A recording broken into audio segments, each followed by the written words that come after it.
Sorry to sorry to everybody on the stream that missed all of my little preamble there. In the UK, each of us, on average, each day is exposed to 5,000 adverts. That is 5,000 opportunities each day to hear. Each advert would broadly be categorized into wanting to provoke one of two emotional responses. I want and I fear. And each time we are exposed to one of these adverts is an opportunity for us to hear the message and perhaps even start to believe that I do not have enough. And that maybe unless I get more and more and more, I will never be happy, or maybe I'll never be safe. But the premise of today's message is very, very simple. What if God has actually and will actually provide for every single one of your needs? And what if you knew it? What if you really knew, God is going to provide for everything I could ever need? I'm provided for. I've got everything I could ever want, and I will have everything I could ever need. As we, as Martin said, continue our Ruth series today, we're continuing in chapter 3. I want to share a message that I'm calling More Than Enough. And I don't know what the advert situation was in Bethlehem in 1300 BC. I don't know whether Naomi, one of the central characters in it, was bombarded on a daily basis with, you must buy this iPad, and don't these chicken nuggets look nice, and don't you think you need some health insurance? But we know from what we've seen of her so far, she struggles with this very concept of really believing, I know God's going to come through for me. But today, we are going to see Naomi transformed, almost before our very eyes, as she starts to get hold of it, starts to realize, oh, maybe, just maybe, God is going to provide. And we're going to look at exactly what it is that brings this about, brings this change about in Naomi, and how we too can follow in her footsteps and start to be sure God is going to provide for me.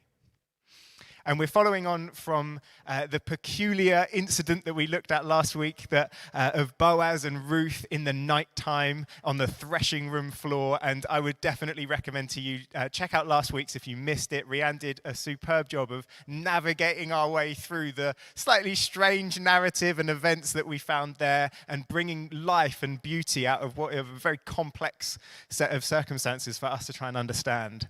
But just to bring you up to speed, if you haven't tracked along so far or you missed last week, Naomi and Ruth that we're going to see today, they are widows in Bethlehem. And Naomi is Ruth's mother-in-law, and being widows in Bethlehem meant that you are facing up to vulnerability, you're facing the prospect of no future, no family, and you are potentially going to be the forgotten people. These were the people that would fall through the cracks in that kind of society. Maybe you're going to miss out completely. And for them, they had identified, we have one source of hope, this man, Boaz. And without going into all of it, if they realized that if Boaz would agree to marry Ruth, maybe both of them will be okay. And so Ruth goes to the threshing room floor after Naomi plots how it could all work out. And Ruth goes. They have this interaction that we looked at last week, and Boaz agrees to marry Ruth. And there's a little sticking point of this other kinsman that might get in the way. We'll look at that next week. Robin will guide us through that. But in principle, Boaz agrees to this proposal of marriage. He says yes. And things are starting to change for these two widows. So we're going to pick it up in Ruth chapter 3, verse 14. She lay at his feet. So this is Ruth lay at his feet, Boaz's feet, until the morning, but arose before one could recognize another. And he said, let it not be known that the woman came to the threshing floor. And he said, bring the garment you're wearing and hold it out. So she held it out. and he measured out 6 measures of barley and put it on her. Then she went into the city. And when she came to her mother-in-law, she said, "How did you fare, my daughter?" She told her all that the man had done for her, saying, "These 6 measures of barley he gave to me. For he said to me, 'You must not go back empty-handed to your mother-in-law.'" She replied, "Wait, my daughter, until you learn how the matter turns out. For the man will not rest, but will settle the matter today." Boaz here begins by giving Ruth a gift. And here we think, yes, this fits. The couple have just got engaged, and here we have man giving the woman a gift, a big gift. And after all the confusing complexity, weirdness of last week, we think, right, we're back on sure footing here. And we're thinking, okay, well, what type of ring has Boaz got for Ruth? Is it, traditional? Is it nice and, is it modern? Has he gone for gold, platinum? Has he gone diamond? Boaz takes things in a slightly different direction when it comes to the generous gift that he gives. 6 measures of barley. What every woman wants. Grain. That's exactly what happens. Verse 15, he says, "Hey, come over here, Ruth. Open up your shawl." And he just starts loading it up with barley grain. 6 measures of the stuff. Which I'm putting a bit of emphasis on it. You're like, I have literally no idea how much 6 measures is. Over 40 kilograms of grain he puts in her shawl. 40 kilograms. Now, of course, if in our culture a man proposed to a woman and there was an engagement going on and the man gave 40 kilograms worth of carbohydrates to his bride-to-be, probably there would be some kind of pastoral conversation going on. But here we are in a very different culture, very different time. And of course, what the author is wanting us to see is just the extravagant, abundant, over-the-top generosity of Boaz. 40 kilograms of grain. Back in chapter 2, you might remember there was the incident or the episode where Ruth was gleaning in Boaz's field, and Boaz made sure that Ruth ended up with an abundant amount of grain. Here, just a chapter on, is an even bigger gift from Boaz. And the author wants us to see that this is a greater gift. There's a little clue in there. Back in chapter 2, when that previous gift was arranged, after Ruth has gleaned, we see that she is able, it says that she picks up the gift and takes it into the city. But here in verse 15, you might have picked up on it, this time the gift is so heavy, she can't even pick it up herself. So verse 15, it says that Boaz had to put it on her. He loads it up with so much she can't even pick it up. It's 40 kilograms of grain. He just lifts onto his new fiance's shoulders and says, "Off you go into the city." I mean, to us, a slightly comical arrangement, but again, just the overwhelming generosity of Boaz. And not only more, but this time, this giving is pure gift. See, unlike that gleaning episode in chapter 2, none of this is written in the law of God. There is no obligation for Boaz to have to do this. There is no subclause in Deuteronomy that says, oh, by the way, if you're on the threshing room floor and a woman comes in and it's midnight and, she's quite attractive and she smells pretty good, if she comes to you and uncovers your feet, sorry, buddy, you're out of luck. You've got to give. And you've got to give big. It's just not there. Boaz does not have to do this. No compulsion whatsoever. He's already done the good thing. He's already been the righteous man. And yet still he gives.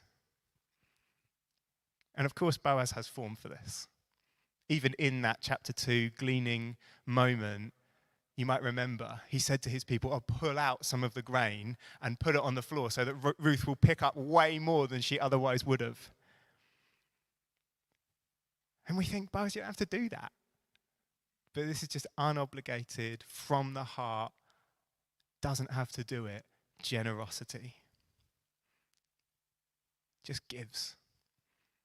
And as he gives, God moves. I think it's so important that as we go through this series quite quickly, going through the whole book, that we pick up this theme of Boaz's generosity moving the story along. If you look at the whole picture, so often the narrative moves along because of Boaz's giving that he doesn't have to do. Just one man's decision. I'm going to give. God moves in the story of Ruth. He moves in the story of Naomi. He draws this family together. But it's not just about this family, because we'll see in a couple of weeks that through Boaz's generosity moving this story along, God starts to impact and move in sovereign ways. And how this story will be a catalyst and move the whole story of his redemption of creation along just another step.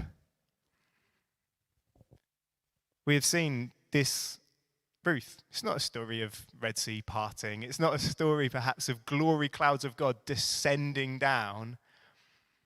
But it is a story of God being present and God working in the lives of ordinary people to move their stories along and move his story along.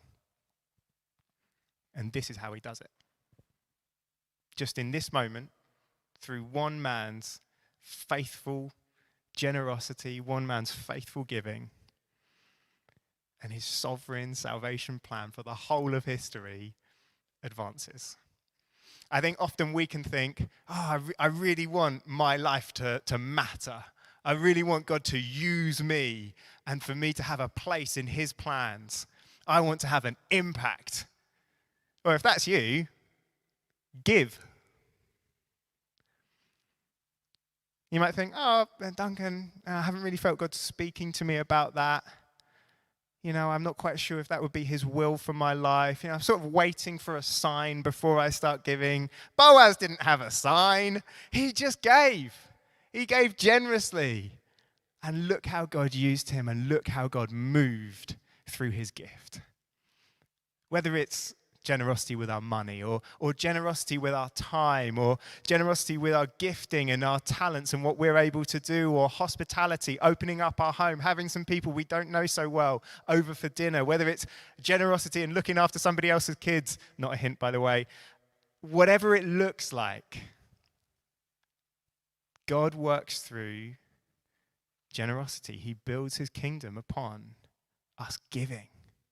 And he advances his story through people who are just willing to abundantly bless other people.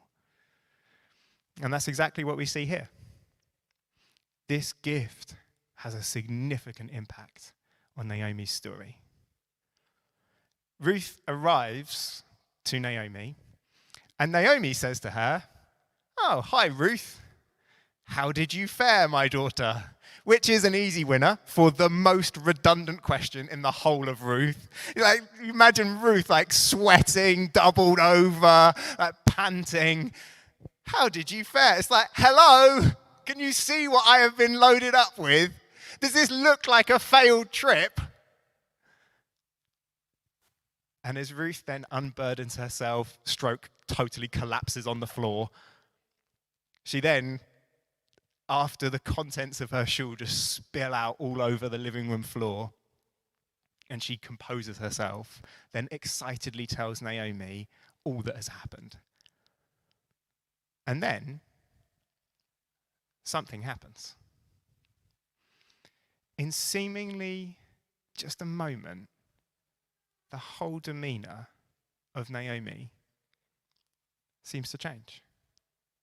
Her whole posture is different. It seems like there's some conversation between Naomi and Ruth that goes on between verses 17 and 18, because Naomi seems to respond to something that doesn't seem to be there in the text.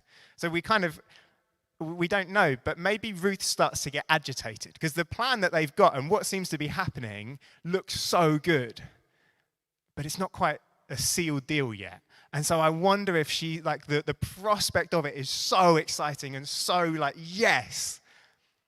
But then I wonder if she just, like, the excitement that she had just starts to be replaced by the grip of fear. What if this doesn't happen?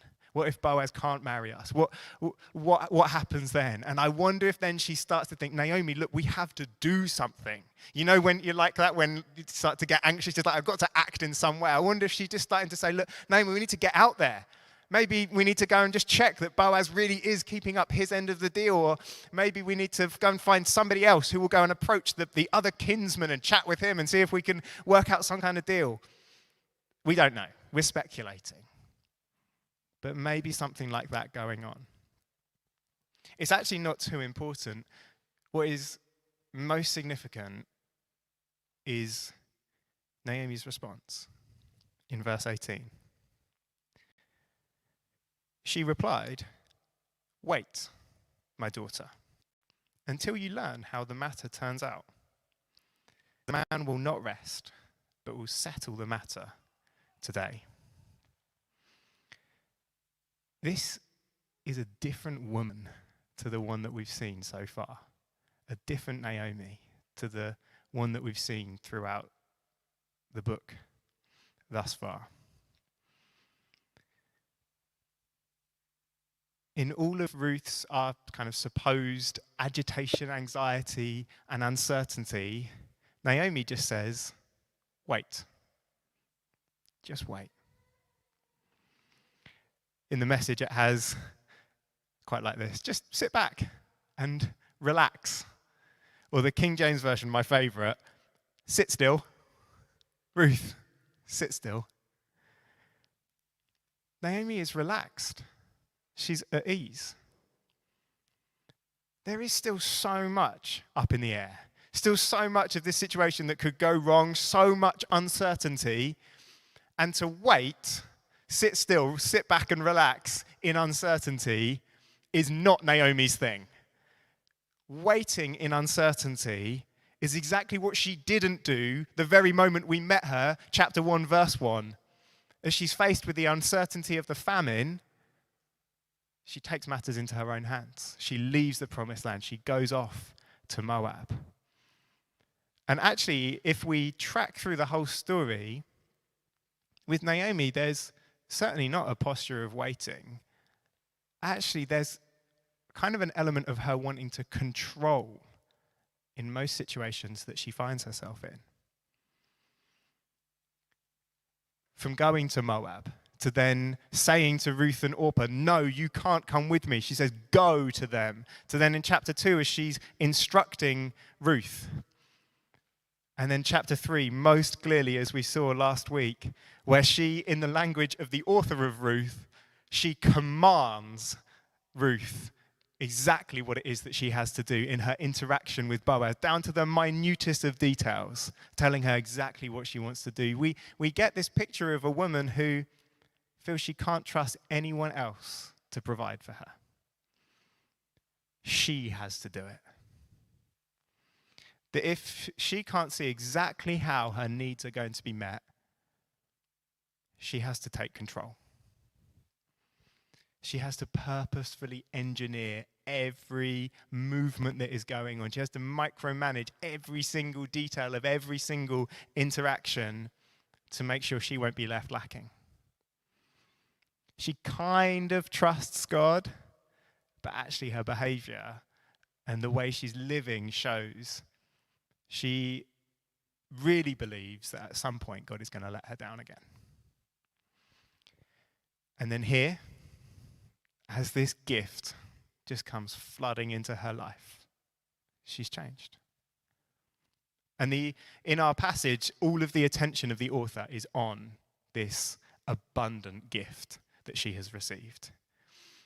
The author sums up the whole of the drama of the threshing room floor, all of the complexity that we looked at last week, and just in verse 6 by saying, she told her all that he had done for her. That's it. That's all we get. But the dialogue that then gets focused attention is the gift that Naomi has received.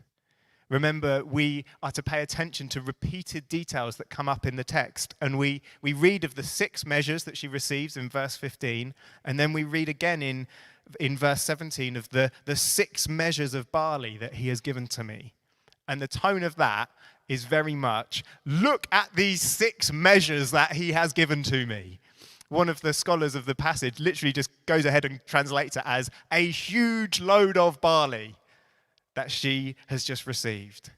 We are talking grain everywhere, all over the living room floor, getting into the cracks of the floorboard. I mean, this is before the days of Hoovers. It is going to be a nightmare to clean up this gift that has come to her. But the author is not just drawing our attention here to the sheer size of the gift, but through the language that he uses in verse 17, he wants us to see that this gift for Naomi, for her, is a profound moment. Verse 17. These 6 measures of barley he gave to me, for he said to me, you must not go back empty-handed to your mother-in-law. Boaz explicitly says, this is a gift so that Naomi will not be left empty. Now, from the very beginning, we have seen Naomi as an empty woman. She lost all she had in Moab, that opening episode. No food, no family, no future, vulnerable, alone. And as she returned to Bethlehem, she described herself in chapter 1 as an empty woman, as she accused God before other people and said, the Lord has brought me back empty, was her cry. An empty woman is who she is. She sees emptiness as her very identity, one who has been emptied out. And her understanding of God as she cries that out, the Lord has brought me back empty, is a God who empties his people, a God who holds back from his people, a God who leads his people into poverty. And as she says it in chapter 1, a stark accusation against God, the author of Ruth just leaves it. No narrator comments, no person in there challenging her, questioning, is that the right view of God? He just leaves it hanging there. God has emptied me out. And we as the reader are left questioning, is this who God is? Is God one who, for his people, he just abandons them? And maybe that is some of your question today. You would think, is God one who leaves us in our distress? Is an emptying from God the sort of thing that we can expect? Is he good to some, but then others he just like casts them aside, and poverty and nothingness is their lot? Well, we as the readers, we've had to wait. But here, emphatically, beautifully, God answers these questions or the author answers these questions that he had left hanging, unaddressed in the air. Just picture Naomi in her living room. This widow who had feared for so many months, maybe even years, that she would never have enough. That she feared that poverty would be her lot. That she would just have to cherish every precious little bit of grain that she could get her hands on. Just maybe even the bits that are in her floorboards now would be kind of the most she thought she could ever hope for. This being how she saw her life going.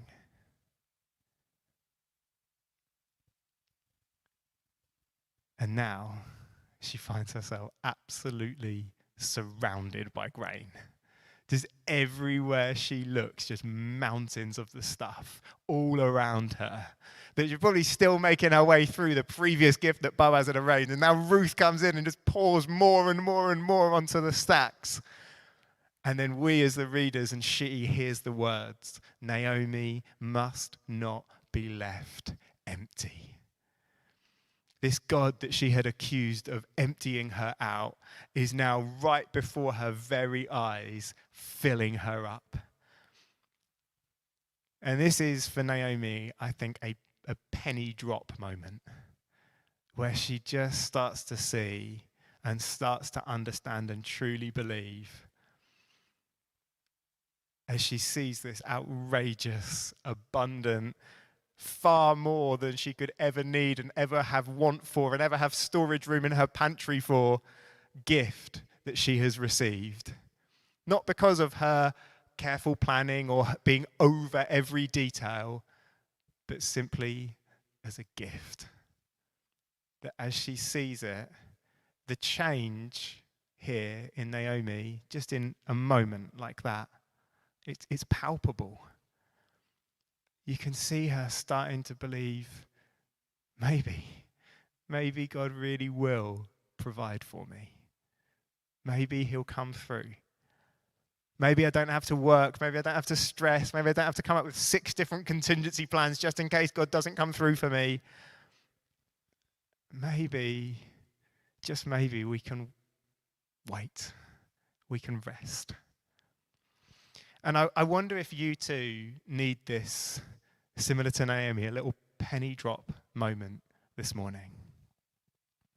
To just start to understand, to start to actually truly believe that for you, maybe God is going to provide for me. A moment of realization of God really is going to come through for me in every way that I need him to. Not because I've stressed about it enough, not because I've spent enough time worrying about it and being anxious about it, not because I've managed to micromanage my way through every single bit of detail, or because I've managed to work so hard that I've just covered off all the bases. But simply knowing he'll provide because I've got a God who loves me and a God who'll provide for me. And like Naomi, the way that we reach this place of, hang on a minute, maybe I can just wait and rest and he'll come good and he'll come through, is by seeing the gift that we have already received.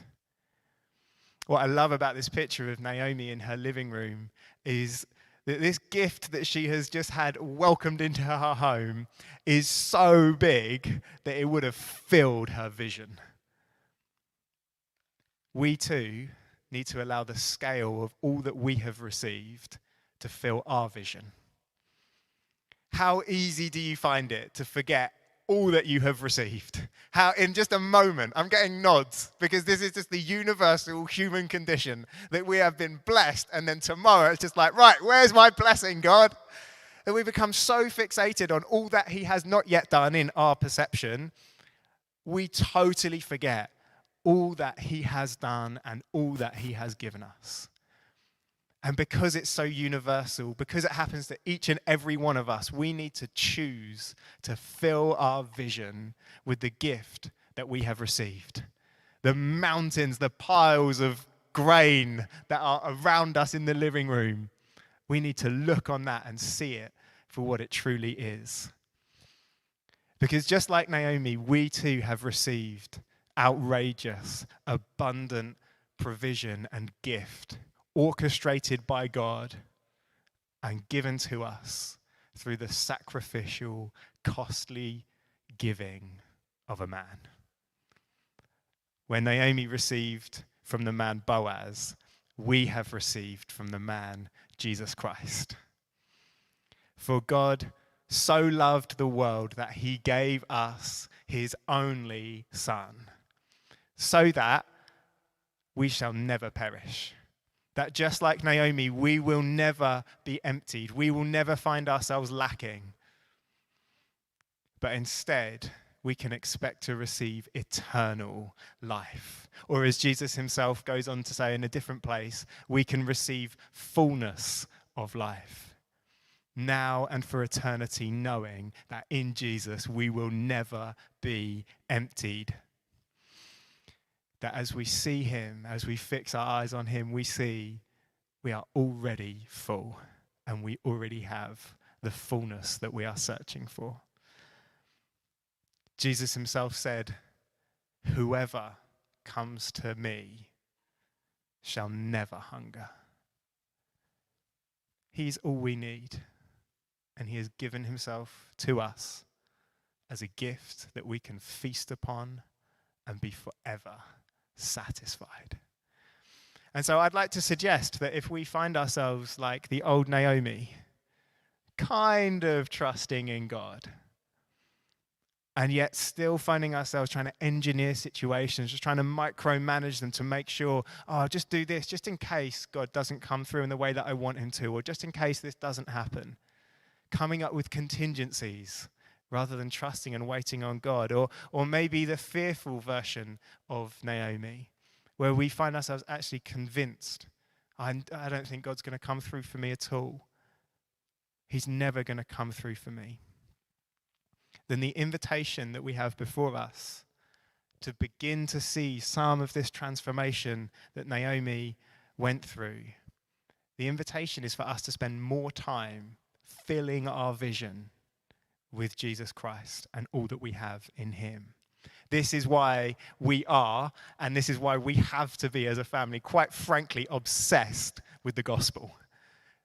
Obsessed with reminding one another through our worship, as we did, through the scriptures that were read out, which were just wonderful, of how great God is, what he has done for us. We're not just waiting around for the next thing to happen, but all that we have received in Jesus. To remind each other of how good the good news is. The gospel is not just a thing that gets us into God's favor and gets us into his purposes, and then we're sort of just waiting around and like, God, will you please bless me? No, if we have received Jesus, we have already received all that we could ever need. He is our all in all. He is our sufficiency. He is the great gift, the pearl of great price. We need to fill our vision with him. And here's the thing. 1 hour on a Sunday every week is great, but it's not enough. It's not enough to fill our vision with him. It can go part of the way. It's an essential part. Got to come on a Sunday. But it's not enough. Let me ask you, what are your rhythms? What are your life practices to see Jesus in your life, to get hold of him, to feast on Jesus? Do you find time every morning to proclaim the gospel to yourself, to preach to yourself, to pray out loud and say, this is what I have in Jesus. Jesus, you died, and you died for me. You died for me. And I have received you, and I know you. Thank you. Do you make sure that you regularly return to gospel-rich parts of Scripture so that maybe you don't memorize it, but you familiarize yourself with it to the point where when you read it, it just fills your heart of, this is what I've got. Or do you, when you are blasting out worship songs at the top of your lungs as you're doing the washing up, do you take a moment just to click out of autopilot and the tune and the words that you're singing and to think, actually consider the words that you're singing? Yeah, this really is. It's amazing grace. And the Lamb really is worthy. We have to make sure we are finding ways to fill our vision with him. And that's how we're going to finish. In just a moment, we're going to engage in this habit, this family rhythm that we have of feasting on Jesus, that we've been given by him to remind ourselves of the gift that he has given. We're going to share communion together because he wants to fill us again this morning. And he wants us to know he is never going to stop filling us. That's what the arc of Naomi's story up to this point and to continue in the weeks to come tells us. This is who God is. He will take the disobedient, he'll take the rebellious, he'll take those who actively choose to walk away from him. He'll take the broken, he'll take the empty, he'll take the vulnerable. He'll take the fearful, those who are lacking in faith. He'll take those who find it hard to trust, and he'll fill them. And he'll fill again and again and again, and he'll fill and he'll fill, because he's a gracious, loving, abundant God. In his mind, that first gift that Naomi received, the thing she's still making her way through with Ruth, it wasn't enough. He wanted to give her an extra 40 kilograms to eat, because he's not satisfied in us just being able to eat. He wants us to be able to feast and feast on him. He wants us to know that he is more than enough for us and that we'll never hunger again with him. Rob, do you want to come through? As with every good story, the chapters in Ruth tend to end on cliffhangers. And this one ends by Naomi saying to Ruth, Boaz will not rest, but will settle the matter today. And that emphatic ending on the word today heightens the dramatic tension of the narrative. It makes us think something is about to happen. This story is heading to an end. There is a conclusion that is about to come. It almost compels you to turn the page to find out what is going to happen next. But for now, we are going to heed Naomi's words. We're going to wait. We'll sit still and we'll save that for next week. And instead, we're going to follow her example. We're going to allow our vision to be filled with him. We're going to receive him all over again. So we're going to sing a song, and then I'll be back to lead us in communion. So I'd love to invite you to stand for this bit as we take communion, as we receive from him. Be able to sit if you want to, or do whatever. But as we sing this song, I want to encourage you, let's be welcoming him even now. Let's wait on him, and let's worship him.